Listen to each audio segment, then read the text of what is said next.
विकास कुछ लोगों के बीच खड़ा गांव के विकास की बात कर रहा था।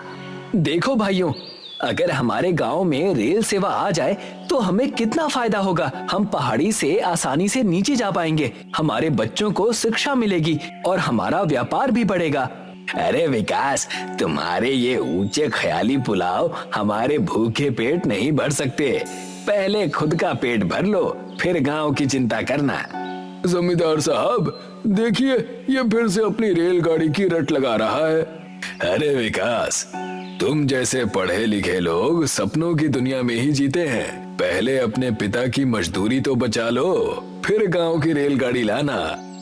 विकास चुपचाप घर चला जाता है। विकास अपने छोटे से घर में था। उसकी पत्नी आकांक्षा उससे कहती है, तुम सारा दिन गांव में जाकर विकास की बातें करते रहते हो। क्या मिला तुम्हें अब तक? सिर्फ लोगों की हंसी और ताने। आकांक्षा, मैं कुछ गलत नहीं कह रहा। अगर मैं गांव के भविष्य की बात करता हूँ तो इसमें बुरा क्या है? मुझे तुम्हारी इन बड़ी बड़ी बातों से कोई मतलब नहीं। मुझे तो बस इतना पता है कि मैं हर दिन तुम्हारी वजह से गांव वालों की बातें सुन सुनकर परेशान हो चुकी हूँ। तभी उसके पिता बलदेव वहाँ आते हैं और विकास से कहते हैं, विकास, ये सब कब तक चलेगा? मैं अब और मजदूरी नहीं कर सकता। मेरी हड्डियां जवाब दे रही हैं। पिताजी, मैं समझता हूँ, लेकिन मैंने इस गांव को बदलने का सपना देखा है। सपनों से पेट नहीं भरते बेटा। मैंने तुझे पढ़ाया लिखाया ये सोचकर कि तू एक दिन नौकरी करेगा और इस घर को संभालेगा, लेकिन तेरी नौकरी तो कहीं लग ही नहीं रही। पिताजी, मैंने कई जगह कोशिश की, लेकिन मुझे कहीं भी मौका नहीं मिला। सुन बेटा, मैं तुझे 10 दिन का समय देता हूँ। अगर इन 10 दिनों में तूने कहीं नौकरी नहीं पाई तो तुझे मेरे साथ ईंट के भट्टों पर काम करना होगा। रात के समय आकांक्षा खाना परोसते हुए उससे कहती है, तुम इतने परेशान क्यों हो? पिताजी ने जो कहा उसमें कुछ गलत तो नहीं? मैं समझता हूँ आकांक्षा, लेकिन मुझे लगता है कि मैं कुछ बड़ा कर सकता हूँ। ईंट के भट्टे पर काम करने के लिए मैंने पढ़ाई नहीं की थी। लेकिन तुम कब तक इंतजार करोगे? नौकरी मिलना इतना आसान नहीं है। पिताजी अब बूढ़े हो गए हैं। ये परिवार उन्होंने ही संभाला है, अब तुम्हारी बारी है। लेकिन आकांक्षा, ये सब कुछ दिनों के लिए ही सही तुम उनके साथ काम करो, जब तक सही नौकरी नहीं मिलती। इससे तुम्हें अनुभव भी मिलेगा और परिवार को सहारा भी।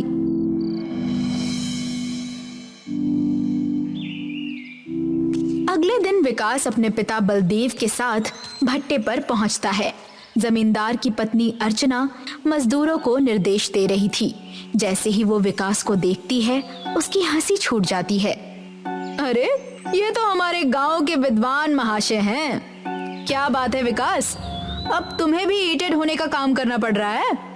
हर काम सम्मानजनक होता है।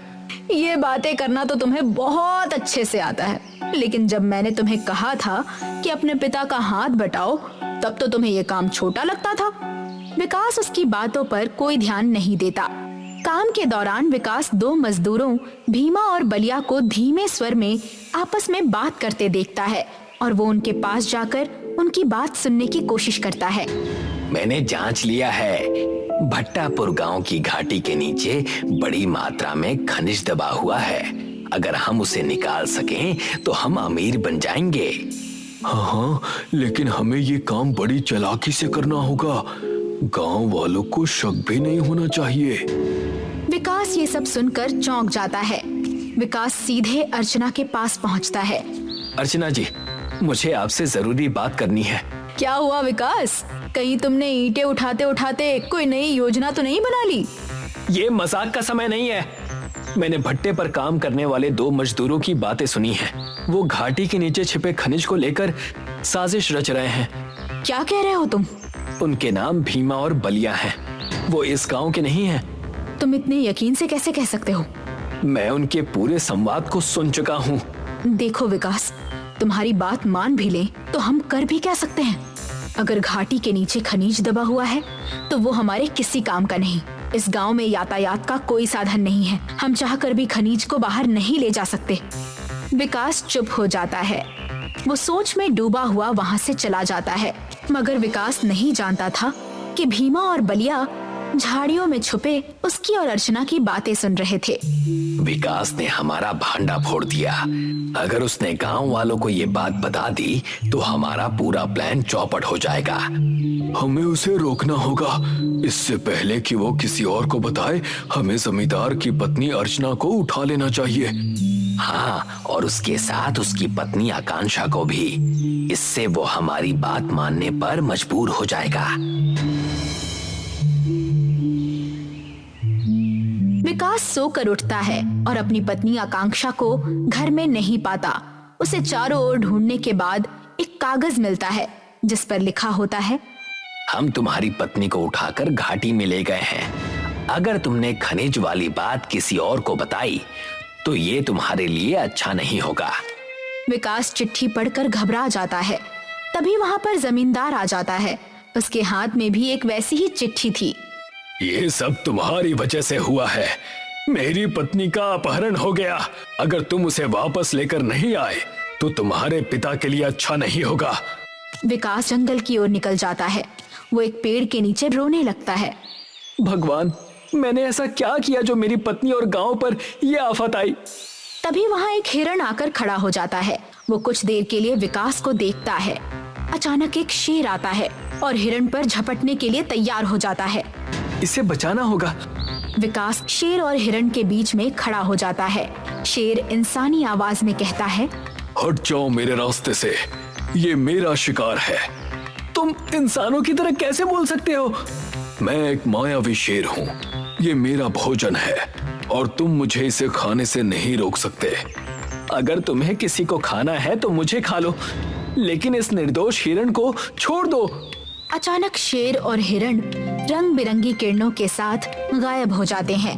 उनकी जगह एक सुंदर पुरुष प्रकट हो जाता है। मैं वन रक्षक हूँ।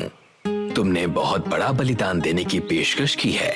बताओ, तुम्हारी क्या इच्छा है? मेरी पत्नी और जमींदार की पत्नी का अपहरण हो गया है। गांव में यातायात का कोई साधन नहीं है जिससे हम घाटी के खनिज को बचा सकें। मैं तुम्हारी भलाई और गांव की भलाई के लिए कुछ विशेष करूंगा। वापस ईंट के भट्टे पर जाओ। विकास ईंट के भट्टे पर पहुंचता है।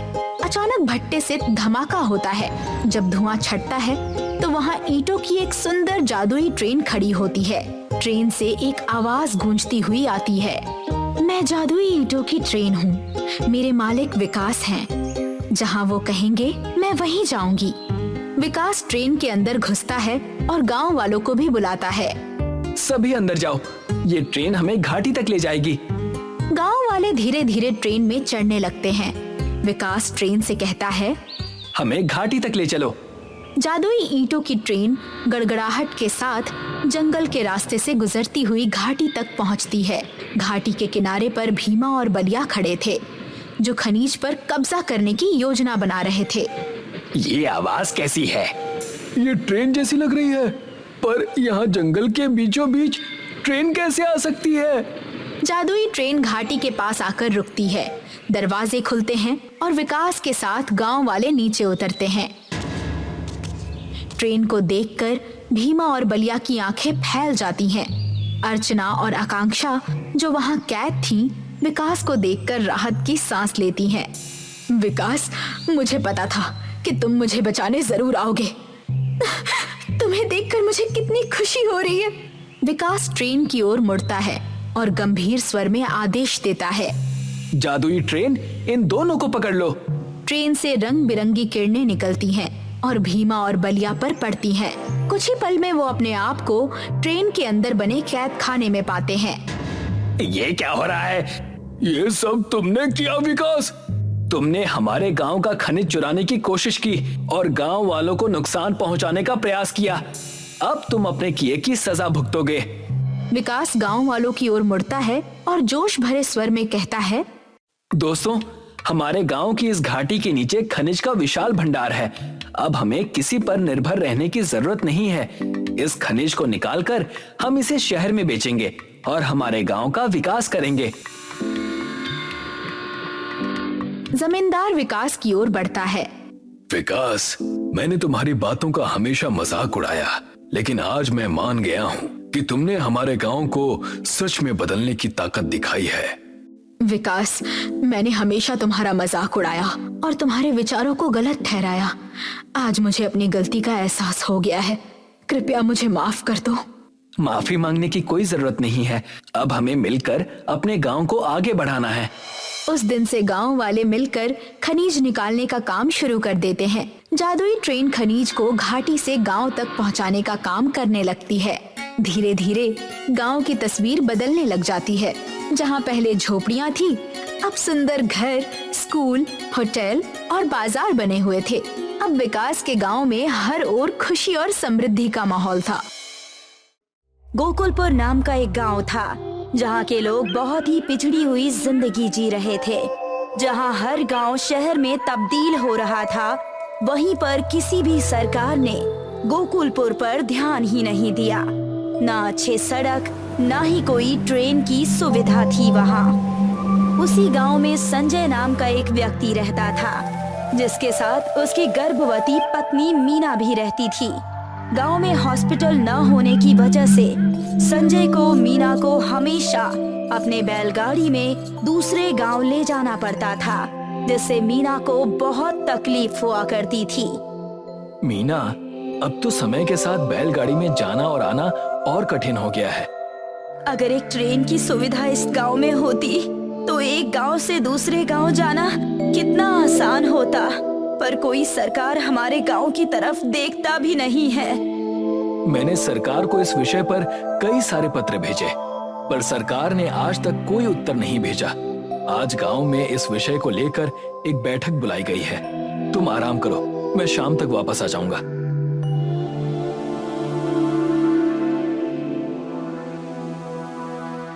ना सरकार ढंग का रास्ता बना रही है और ना ही ट्रेन की सुविधा दे पा रही है। इतने पत्र सरकार को भेजने के बाद भी एक भी उत्तर वहां से नहीं आया। उन्हीं गांव वालों के बीच रमेश नाम का एक व्यक्ति बैठा था, जो कि गांव का मुखिया बनना चाहता था। अरे कोई बात नहीं मुखिया जी, हम एक गांव से दूसरे गांव बैलों से भी तो जा सकते हैं। हमें ट्रेन या रास्ते की कोई जरूरत नहीं है। नहीं, ऐसा नहीं है मुखिया जी। मेरी पत्नी मीना गर्भवती है और अस्पताल दूसरे गांव में है, और वहां जाने के लिए हमें पहाड़ों वाले रास्ते से जाना पड़ता है, और उसमें बहुत खतरा है और साथ ही साथ तकलीफों का भी सामना करना पड़ता है। तुम्हारी बैलगाड़ी ही खराब होगी, इसीलिए तुम्हें इतनी तकलीफ हो रही होगी। नहीं रमेश, संजय ठीक कह रहा है। गांव के लोगों को पहाड़ के रास्ते से जाने में तकलीफ तो होती है। ये सुनकर कि मुखिया संजय का साथ दे रहा है, रमेश आग बबूला हो गया। फिर संजय साहब, अब ये भी बता दीजिए कि इस समस्या से हम निकले कैसे? हम सारे गांव वासियों को मिलकर सरकार को खत लिखना चाहिए, फिर उन्हें हमारे खत का जवाब देना ही पड़ेगा। भेजते रहो खत।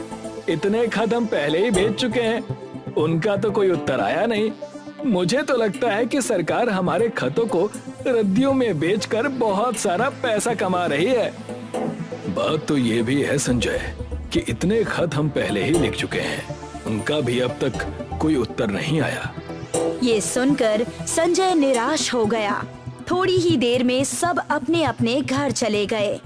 संजय जब अपने घर पहुंचा, तभी उसकी पत्नी ने कहा, सुनिए जी, मेरी दवाइयाँ खत्म हो गई हैं।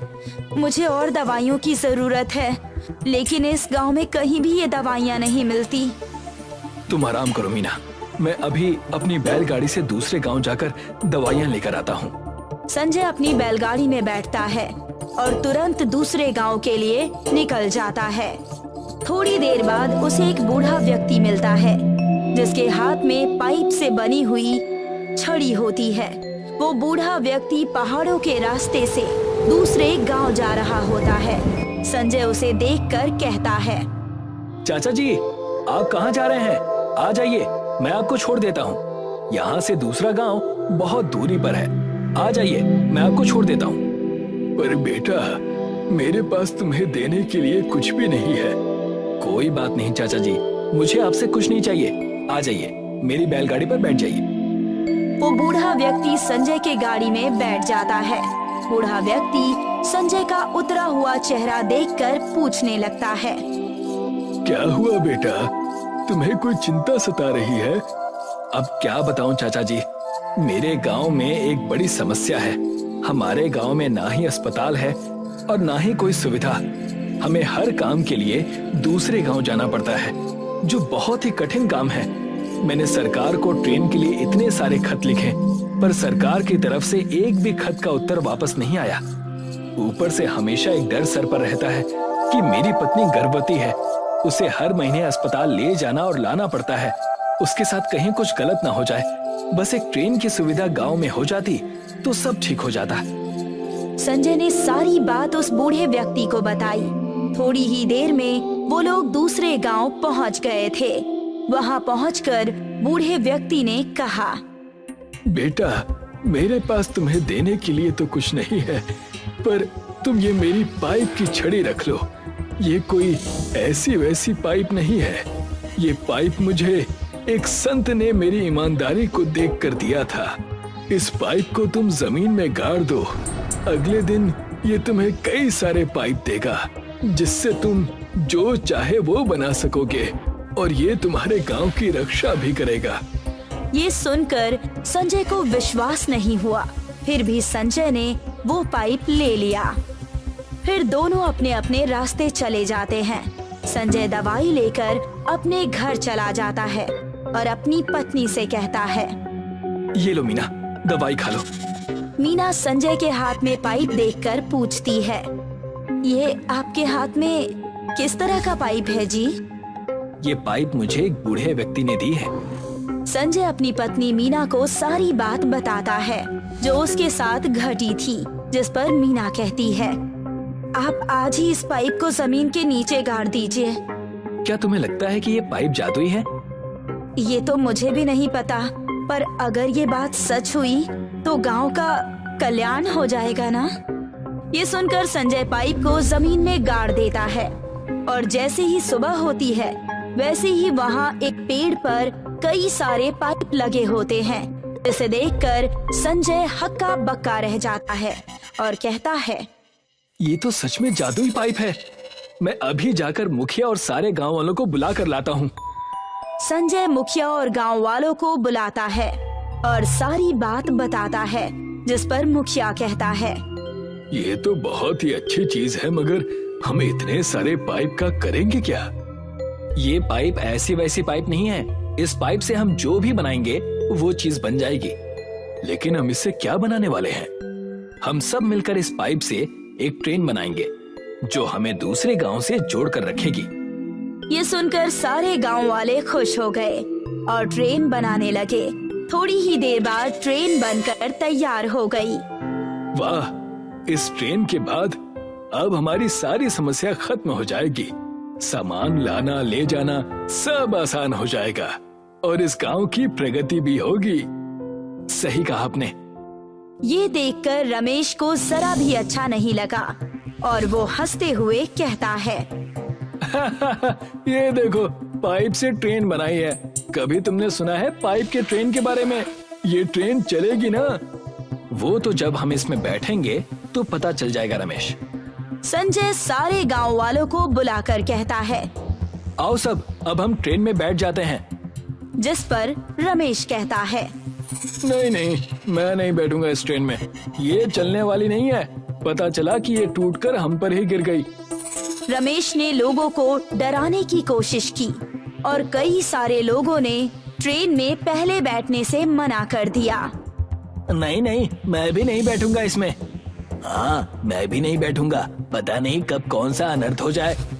ये सुनकर मुखिया रमेश पर क्रोधित हो उठा। अगर तुम्हें नहीं बैठना तो मत बैठो। गांव वालों को डराकर तुम्हें क्या मिल जाएगा?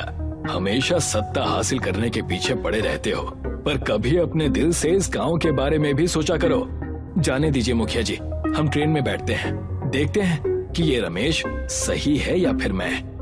जैसे ही लोग ट्रेन में बैठते हैं वैसे ही ट्रेन चलने लगती है और सारे लोग खुशी से भर जाते हैं। फिर सारा गांव ट्रेन का इस्तेमाल करता है, पर ये सब देखकर रमेश एक बार फिर आग बबूला हो जाता है।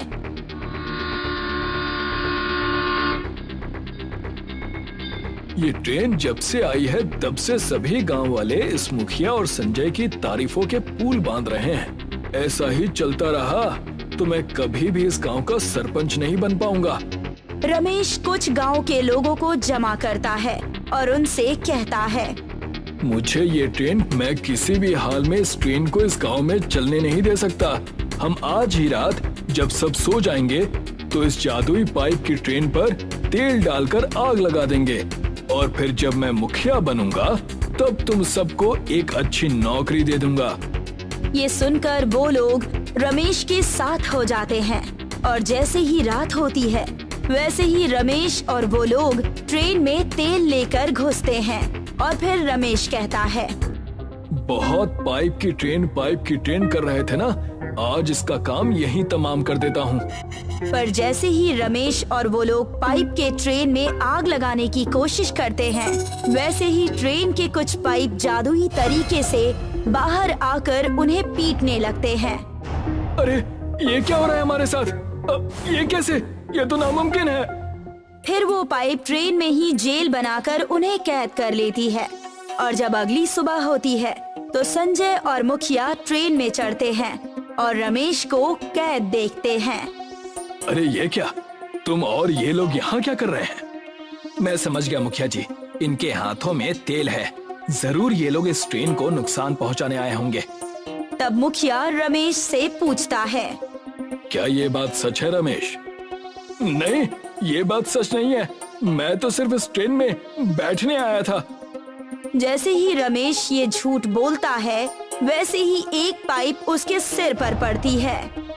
नहीं, ये सच नहीं है, वरना ये पाइप की ट्रेन ऐसा नहीं करती। मुझे माफ कर दीजिए मुखिया जी और संजय, मैं सत्ता के लालच में अंधा हो गया था और इस ट्रेन को जलाने वाला था।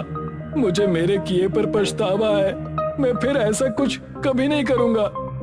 ये सुनकर गांव वाले चिल्लाकर कहने लगते हैं, गांव से निकाल दो इसे, गांव से निकाल दो इसे। रमेश, तुम आज और इसी वक्त इस गांव से निकाले जाते हो। मुखिया जी, मुझे लगता है हमें रमेश को एक और मौका देना चाहिए, उसे उसके किए पर पछतावा है।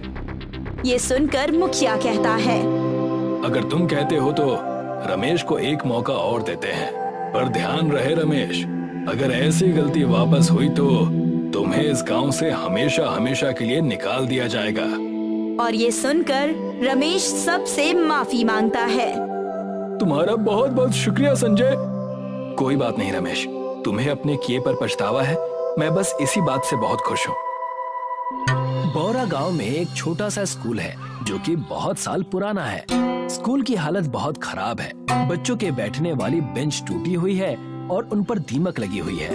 ब्लैक बोर्ड पर दरारें पड़ी हुई हैं। साथ ही बारिश के मौसम में स्कूल की छत से पानी भी टपकता है। बच्चों, जल्दी से अपना होमवर्क चेक करवा लो, अभी बारिश होने वाली है, नहीं तो तुम्हारी कॉपियाँ भीग जाएंगी। बारिश में कॉपी भीग जाने के डर से सभी स्टूडेंट्स अपना होमवर्क चेक कराने के लिए टीचर के पास जाते हैं। टीचर सभी बच्चों का होमवर्क चेक करती हैं और उन्हें नया होमवर्क देकर घर भेज देती हैं। ठीक है बच्चों, कल सब अपना होमवर्क करके आना और अभी सीधे घर चले जाओ। कोई भी मुझे रास्ते में घूमता हुआ नहीं दिखना चाहिए, क्योंकि बारिश तेज होने वाली है और बारिश में भीग जाओगे तो तबीयत खराब हो जाएगी। ठीक है मैडम, हम सब स्कूल से डायरेक्ट घर चले जाएंगे। सभी स्टूडेंट घर चले जाते हैं और उनके जाने के बाद मैडम भी स्कूल के सभी दरवाजे और खिड़कियां बंद करके ताला लगा देती हैं और अपने घर चली जाती हैं। सबके चले जाने के बाद तेज बारिश होती है और साथ ही आंधी तूफान भी आता है। तेज तूफान के चलते स्कूल टूटकर नीचे गिर जाता है। अगले दिन जब मैडम स्कूल आती हैं तो देखती हैं कि स्कूल पूरी तरह से खत्म हो चुका है। लो, अब यही देखना बाकी रह गया था।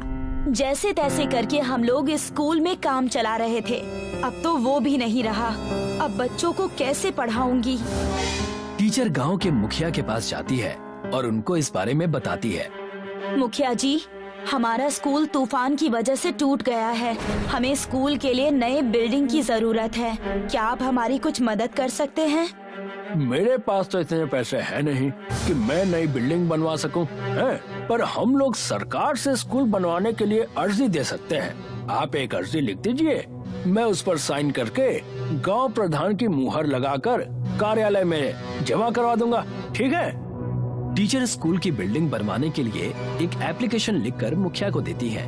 मुखिया उस पर प्रधान की मुहर लगाकर उसको अपने नजदीकी सरकारी ऑफिस में जमा कर देता है। कुछ दिनों के बाद एक सरकारी इंजीनियर स्कूल का नक्शा बनाने और जगह का मुआयना करने गांव में आता है। ये लीजिए मैम, मैंने नए स्कूल का नक्शा बना दिया है। मैं इसकी एक कॉपी ऑफिस में जमा कर दूंगा। जैसे ही सरकार की तरफ से बजट पास होगा, नए स्कूल बनने का काम शुरू हो जाएगा।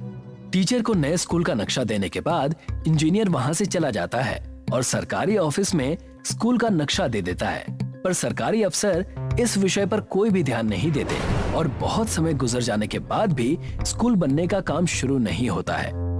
कई महीने इंतजार किया, अब तो 1 साल होने को है। अभी तक नया स्कूल बनने का कोई संकेत तक नहीं है। मुझे तो नहीं लगता कि सरकार हमारे लिए स्कूल बनवा कर देगी। टीचर इस बारे में इंजीनियर से बात करने के लिए उसके ऑफिस जाती है। आइए मैडम, बैठिए, मैं आपके पास ही आने वाला था। सर, वो हमारे स्कूल की बिल्डिंग का काम कब से शुरू होगा? 1 साल बीत चुका है। बच्चों के भविष्य का सवाल है। अब आपको क्या बताऊं मैडम, मैंने तो उसी दिन नक्शा दे दिया था, वो पास भी हो गया था। सरकार की तरफ से जो स्कूल बनाने के लिए बजट आया था, उन पैसों को सरकारी अफसरों ने खा लिया और कागजों में ये दिखा दिया कि स्कूल बन चुका है। अच्छा, तो ये बात है। सरकारी अफसरों से और उम्मीद भी क्या की जा सकती है? इन लोगों ने तो बच्चों के भविष्य को भी नहीं छोड़ा। कम से कम इस स्कूल का पैसा तो छोड़ देते, बेचारे बच्चों का भला हो जाता। मैं माफी चाहता हूँ मैडम, आपके बच्चों का भविष्य खराब हो गया, पर इसमें मेरी कोई गलती नहीं है। मैंने तो अपना काम कर दिया था। नहीं, मैं इतनी आसानी से बच्चों के भविष्य को खराब नहीं होने दूंगी। स्कूल की बिल्डिंग नहीं बनी तो क्या हुआ? मैं पेड़ के नीचे बच्चों को पढ़ाऊंगी, पर मैं उनकी पढ़ाई नहीं रुकने दूंगी। अगले दिन से टीचर सभी को एक बड़े पेड़ के नीचे पढ़ाना शुरू करती है। सभी बच्चे अपने इस तरह की क्लास से बहुत खुश थे, पर तभी अचानक से बारिश शुरू होती है और बच्चे बारिश से बचने के लिए इधर उधर भागने लगते हैं। अरे, कहाँ जा रहे हो? आराम से बच्चों, बारिश में फिसलना मत। कुछ बच्चे पास में पड़े एक खराब रिक्शा के अंदर बैठ जाते हैं। मैडम भी रिक्शा के अंदर चली जाती हैं और आगे ड्राइवर की सीट पर बैठकर बच्चों को पढ़ाने लगती हैं। ये तो हमें अच्छी जगह मिल गई है बच्चों, हम लोग यहाँ बैठकर भी पढ़ाई कर सकते हैं। पर मैडम, इस रिक्शा में तो सिर्फ हम 4 लोग ही पढ़ाई कर सकते हैं, बाकी के स्टूडेंट्स कैसे पढ़ेंगे? इस बारे में कुछ सोचना पड़ेगा। मैं कोई उपाय निकालती हूँ। तुम आज का अपना लेसन कंप्लीट करो और घर चले जाओ। मैं कल तक नए स्कूल का इंतजाम करती हूँ। सभी बच्चों के जाने के बाद मैडम एक रिक्शा मैकेनिक के पास जाती हैं। मुझे बच्चों के लिए एक नया स्कूल बनाना है, क्या तुम मेरी मदद कर सकते हो? मैं रिक्शा मैकेनिक हूँ मैडम, कोई बिल्डिंग बनाने वाला मिस्त्री नहीं हूँ जो आपके लिए स्कूल बनाकर दे दूँ। मुझे रिक्शा का ही स्कूल बनाना है, पत्थर का नहीं, इसीलिए तो तुम्हारे पास आई हूँ। रिक्शे का स्कूल? पर कैसे? मैंने तो आज तक कभी भी रिक्शा का स्कूल ना देखा है और ना ही सुना है। पहली बार आपके मुंह से ही सुन रहा हूँ। मैडम, मैं गरीब आदमी हूँ, ये देखकर आप मेरे साथ मजाक तो नहीं कर रही? और अगर मजाक नहीं कर रही हैं, तो आप खुद ही बता दीजिए कि रिक्शा का स्कूल कैसे बना सकते हैं। देखो, वहाँ पर बहुत टाइम से कुछ खराब रिक्शे पड़े हैं। क्या तुम उन सभी को जोड़कर एक ऐसा रिक्शा स्कूल तैयार कर सकते हो जिसमें मेरे सभी स्टूडेंट्स एक साथ मिलकर पढ़ सकें? अच्छा, तो ऐसी बात है। आपने पहले क्यों नहीं बताया? ये तो मैं अच्छे से कर सकता हूँ, आप सिर्फ मेरा कमाल देखते जाइए। मैं सभी खराब रिक्शा को जोड़कर एक ऐसी पाठशाला बनाऊंगा कि आप देखते रह जाएंगे। अब वो मैकेनिक सभी खराब पड़े रिक्शा को एक जगह पर इकट्ठा करता है और वेल्डिंग करके जोड़ देता है। ये लीजिए मैडम, आपका रिक्शा स्कूल चकाचक बनकर तैयार हो गया है। पढ़ने के लिए ब्लैक बोर्ड फिट कर दिया है। बहुत बहुत धन्यवाद। तुम्हारा जो भी बिल हुआ है वो मुझे दे दो, मैं पे कर देती हूँ। कैसी बात कर रही हैं मैडम आप बच्चों के भविष्य के लिए इतना कुछ कर रही हैं और मैं इतना भी काम फ्री में नहीं कर सकता क्या? और वैसे भी मेरी बेटी सुधा को तो आप ही पढ़ाती है ना। ठीक है, फिर मैं चलती हूँ, बच्चों के स्कूल का टाइम हो रहा है। अब टीचर रिक्शा स्कूल की ड्राइविंग सीट पर बैठकर उसको चलाने लगती है और बच्चों के घर जाकर उनको पिक करती है। एक औरत को रिक्शा चलाता देखकर लोग उनका मजाक उड़ाते हैं, पर टीचर उनकी बात पर कोई ध्यान नहीं देती है। अरे वो देखो, औरत रिक्शा चला रही है। अब टीचर सभी स्टूडेंट को उनके घर से पिक करती है और सभी को रिक्शा स्कूल के अंदर पढ़ाती है और छुट्टी होने पर सभी को घर पर ड्रॉप कर देती है। सभी बच्चे भी मन लगाकर पढ़ाई करते हैं और एग्जाम में टॉप करते हैं। ये देखो बच्चों, हमारे स्कूल के बारे में न्यूज़पेपर में आर्टिकल छपा है। सभी ने टॉप किया है, इसलिए सभी स्टूडेंट्स को नई क्लास के लिए शुभकामनाएं। अब ये बात सभी जगह फैल जाती है कि एक टीचर स्कूल ना होने की वजह से रिक्शा में घूम घूम कर बच्चों को पढ़ाती है। सरकार के कानों तक जब ये बात पहुंचती है तो सरकार उन घुसखोर अफसरों को नौकरी से निकाल देती है जिन्होंने स्कूल बिल्डिंग का पैसा खाया था, और टीचर को उसके इस नेक काम के लिए अवार्ड से सम्मानित करती है।